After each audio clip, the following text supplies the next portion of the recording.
Hello everyone, welcome to the Simple Steps to Sentence Sense video series. In these videos, I will help you with the steps in my book, Simple Steps to Sentence Sense. Today we are on Step 7, Clauses. If you haven't watched the first 6 videos, be sure and click out of this one and go back and watch those first. In my book, Simple Steps to Sentence Sense, the key to learning to analyze an English sentence is to follow 8 simple steps in order. And as I said, this is step 7. So you want to go back and do the first 6 steps first before listening to this video. Today we're talking about independent and subordinate clauses. A clause is a group of words that contains a subject and a verb. And there are 2 types of clauses. The independent clause is one that makes sense standing alone. In other words, it's a simple sentence. For example, today is Wednesday. The subordinate clause, also called a dependent clause, is one that does not make complete sense if standing alone. For example, after he went to the store. A subordinate clause may be used in 3 ways in a sentence: as an adjective, as an adverb, or as a noun. In the example below, the subordinate clause is used as an adverb. Because today is Wednesday. The clause, because today is Wednesday, does not make sense alone. It is dependent on other words to make sense. The combination of independent clauses and subordinate clauses creates interesting sentences. For example, because today is Wednesday, I set out the trash. I know today is Wednesday because the neighbors set out their trash. The adjective clause is a subordinate clause used as an adjective to modify a noun or a pronoun. It begins with a relative pronoun, and you can find a list of those on the SAM sheet that is in my book. Or it could begin with the adverbs when and where. In some instances, the word that connects the clause is omitted and it is understood. Now here's the list of relative pronouns on the SAM sheet, on the bottom left of the SAM sheet, and it looks like this: who, whose, whom, which, what, that, whoever, whomever, whichever, and whatever are relative pronouns. Also, the adverbs when and where sometimes introduce adjective clauses. For example, he read the book that I gave him. That is a relative pronoun. The adjective clause modifies book, and it's introduced by the relative pronoun that. Here's another example. He read the book I gave him. This time, the introductory relative pronoun is omitted. It's just understood. But I gave him still is an adjective clause that modifies book. It's telling you which book. An adjective clause usually modifies the noun or pronoun that immediately precedes it. Therefore, an adjective clause will never be found at the beginning of the sentence. And this is a key point because later we're going to have to distinguish between an adjective clause, an adverb clause, and a noun clause. And the adjective clause is the only one that will never be found at the beginning of the sentence. An adjective clause will contain a subject and verb and any other element that can be found in a sentence. Often, the relative pronoun is one of the important elements in the clause. For example, the man to whom I am referring is the president of the organization. In this clause, whom is the object of the preposition to. The subject of the clause is I, and the verb is am referring. So a clause is like a little sentence. It has its own subject and its own verb and often its own objects. But the difference is that it cannot stand alone like a sentence can. That's why it is a dependent clause. The adverb clause is another type of subordinate clause. It is used as an adverb and it usually modifies the verb in the independent clause. It begins with a subordinating conjunction or with an adverb, and you can see where it's located on the SAM sheet in the middle at the bottom of the sheet. And it looks like this. There's a long list of subordinating conjunctions: after, although, as if, as much as, and so forth. You can always refer to the SAM sheet when you're trying to find the beginning of the clauses, and the SAM sheet is in the book, Simple Steps to Sentence Sense. Unless it is very short, an adverb clause that appears at the beginning of the sentence should be followed by a comma. That's a punctuation rule that you need to be aware of. Here's an example. Because the water was cold, comma, we did not swim. The subordinating conjunction because introduces the adverb clause, which modifies the verb did swim in the independent clause. It tells you why we did not swim. Why? Because the water was cold. And why is an adverb question. An adverb clause will contain a subject and a verb and any other element that can be found in a sentence. For example, after we had bathed in the stream, we felt refreshed.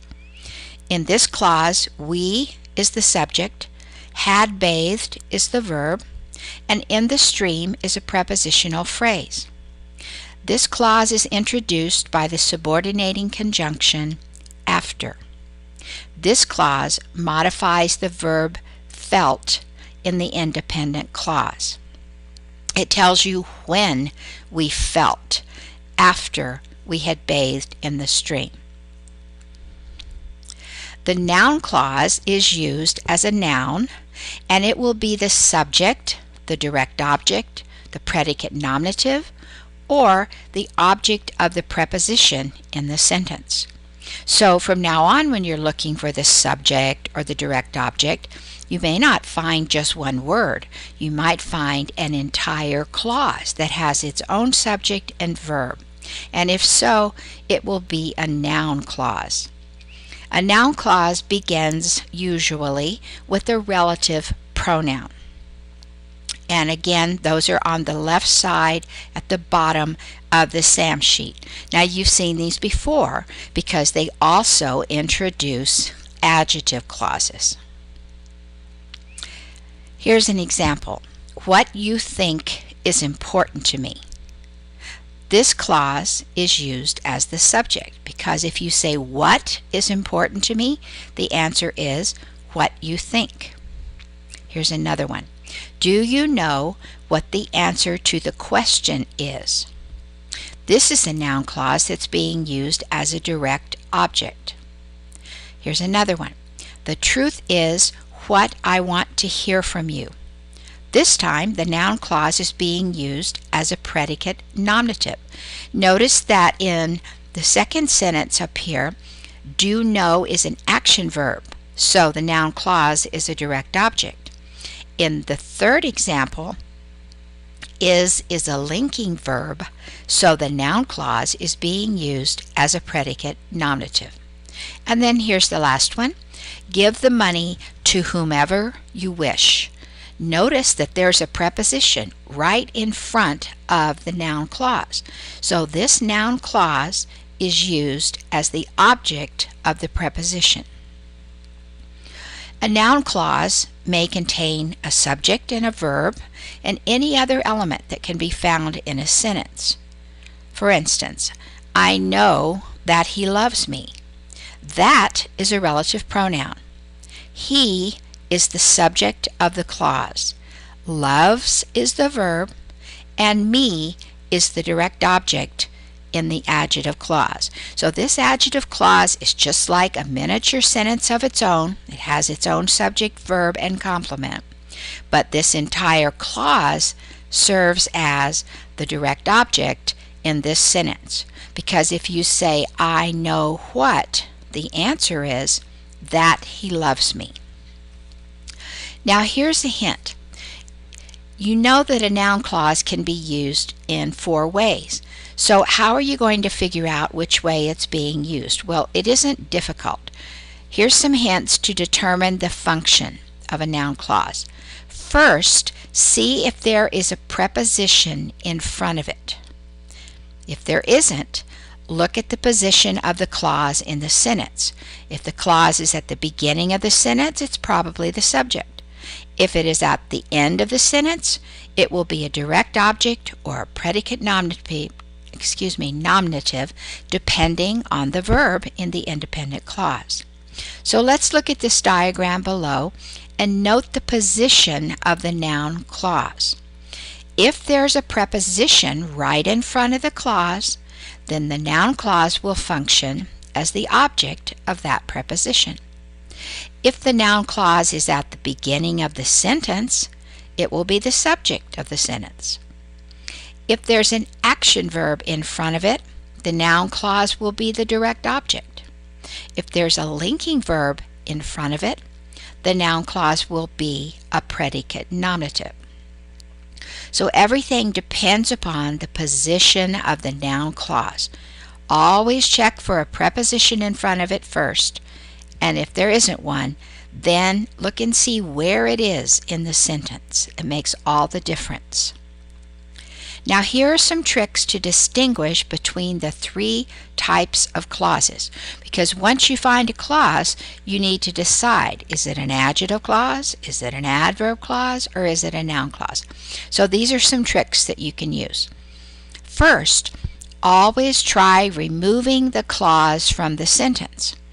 A noun clause cannot be removed, because if you took a noun clause out of the sentence, you'd be removing the subject, or you'd be removing the direct object, and the sentence would not make sense anymore.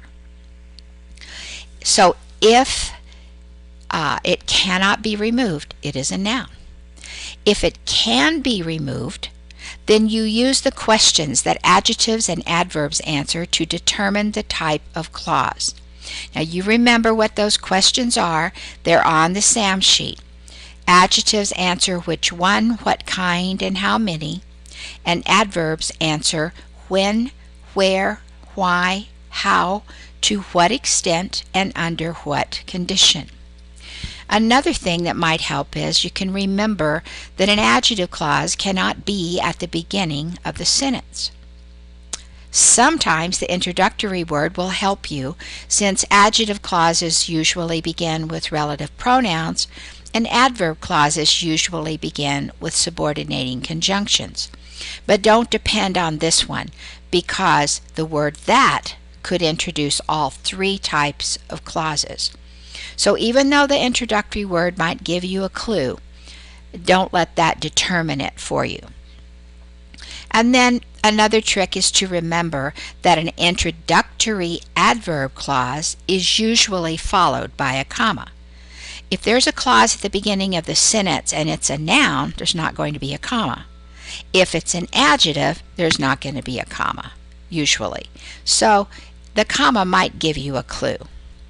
So now you know all about the 3 subordinate clauses: adjective clauses, adverb clauses, and noun clauses.